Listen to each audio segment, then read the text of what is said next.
Alright, so we're doing exercise 7C and we're doing question 2B in this video, which is getting us to repeat what we're doing in question 1, but this time for y equals 1 over x. And the transformations we'll be applying will be a translation of 3 units in the negative direction of the x-axis, followed by a reflection in the x-axis. So again, we're going to begin by doing this by inspection first. So we're beginning with y equals 1 over x. And the first transformation that we'll be doing is a translation of 3 units in the negative direction of the x-axis. So I know that that is going to be x plus 3. Then the next thing that we have to do is a reflection in the x-axis.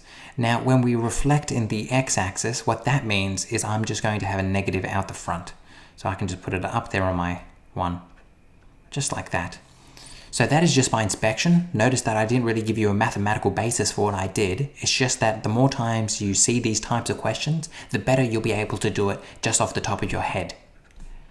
Let's now go through the more important thing that you know that is using the method to find our answer. So the first thing that we're going to do is find our new point. So here's our original point, xy, which is just a point which lies somewhere on our graph. And then we're going to apply a transformation and arrive at our new point, which we call x dash and y dash. So what are these going to be? Well, we're first told that we're going to translate 3 units in the negative direction of the x-axis. So that means take my x and minus 3 from it. So I'm going to take my x and minus 3. Next, we're told to do a reflection in the x-axis. Now, if I reflect in the x-axis, that is going to affect all my y values. So all my y values will now be negative.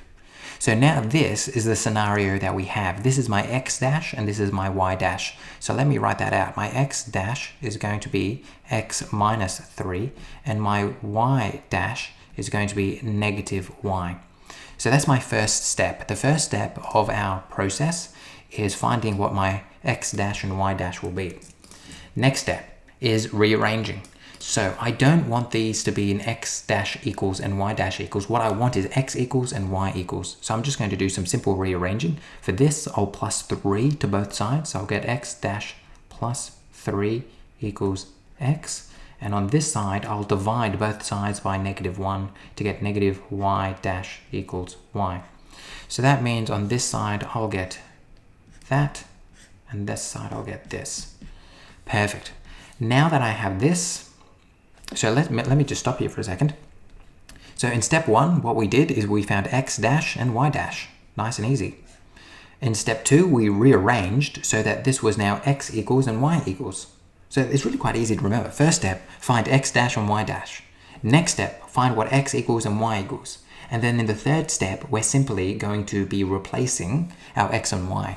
So we start off with our original graph. Now to find out what our new equation will be, we're simply going to put in our new point, and we have those here. So I know that my y is just going to equal minus y dash. So I can put that in. And 1 over x, I know what my x will be. My x is just going to be this. So I'm going to go like that. Perfect. And then I'm just going to rearrange now. So I don't have this negative in front and I no longer have to put my dashes. So it's just going to be y equals negative 1 over x plus 3. And let's note the fact that that is what we found through our inspection method.